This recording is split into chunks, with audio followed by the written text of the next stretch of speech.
Seguimos en este su programa contra el COVID-19. Televisa te acompaña y saludamos otra vez a la doctora María del Rocío Baños Lara. Ella es doctora en Ciencias Bioquímicas y profesora investigadora de la Universidad Popular Autónoma de Puebla, con quienes vamos a platicar sobre este regreso a la nueva normalidad y también, obviamente, responder las preguntas que usted nos hace llegar a través de las redes sociales. Doctora, ¿cómo le va? Muy buenas tardes. Doctora. Sí, muy buenas tardes. Guadalupe Valencia, de la UNAM, coordinadora de Humanidades. Pues hoy le pido una disculpa grandísima. No te preocupes, aquí me estas cosas el nos nombre. pasan, nos suelen pasar estas cosas de tener ahora. COVID la cámara. No, perdóneme, doctora, ¿cómo está? No hay ningún cuidado. Muy bien, muchas gracias.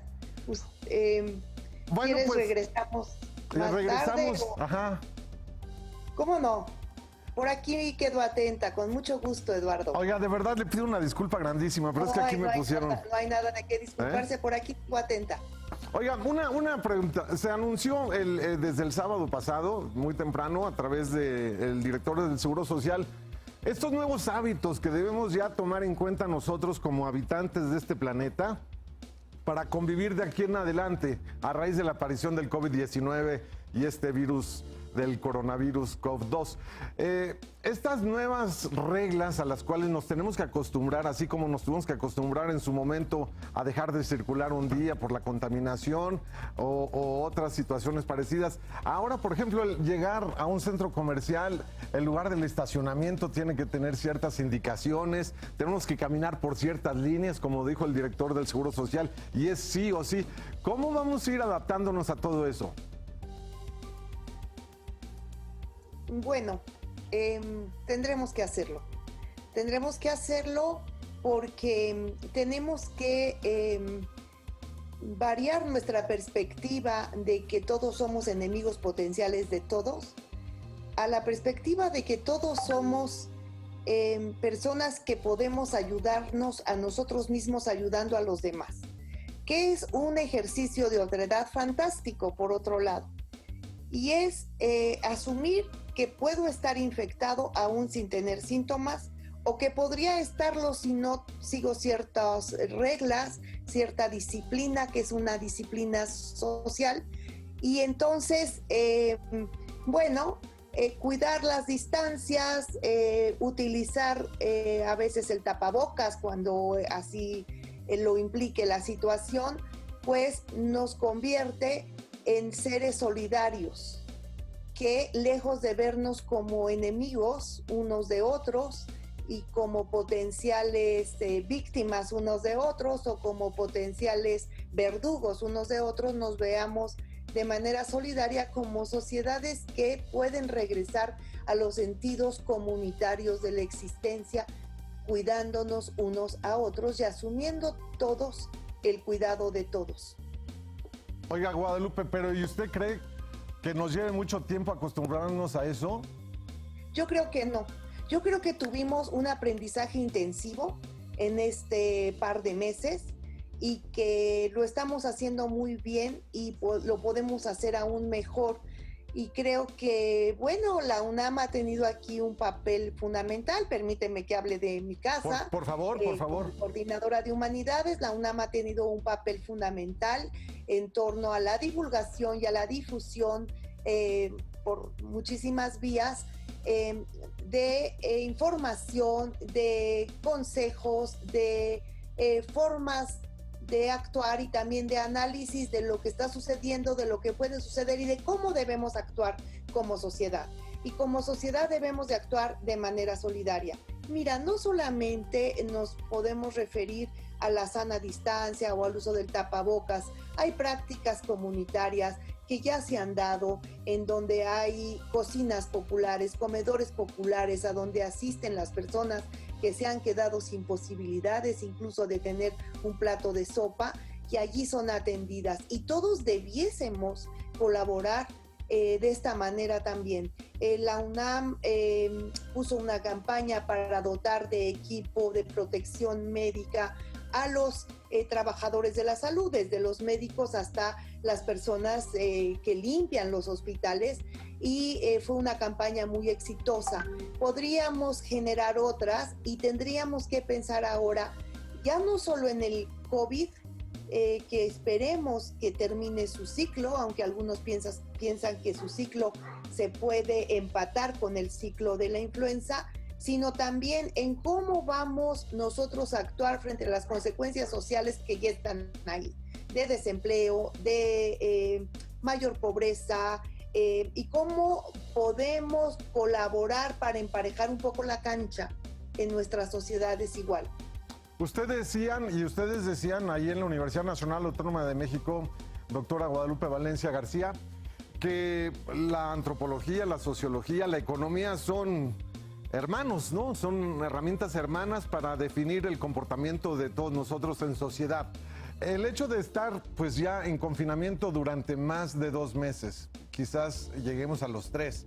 El hecho de que los niños también han tenido que tener un comportamiento totalmente distinto a lo que ellos estaban acostumbrados, y a lo mejor como niños no lo alcanzan a entender como nosotros los adultos, y quizá los adultos tampoco lo entendemos, y bueno, pues ahí por eso acudimos al estudio. ¿Usted cómo cree que vaya a cambiar esto radicalmente para finales de este año?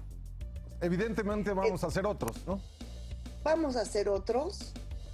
Nosotros le hemos llamado un nuevo nosotros más que una nueva normalidad. Eduardo, yo agradezco mucho que recuerdes este parentesco del que yo hablé en días pasados entre las ciencias sociales y las humanidades, que nos proveen de herramientas para una mejor comprensión de lo que está pasando. Te has referido a los niños y los adolescentes en encierro. Esto es importantísimo, porque si esta crisis, este acontecimiento global y total que es el COVID, se presenta con muchas tensiones, una de estas tensiones es la tensión generacional.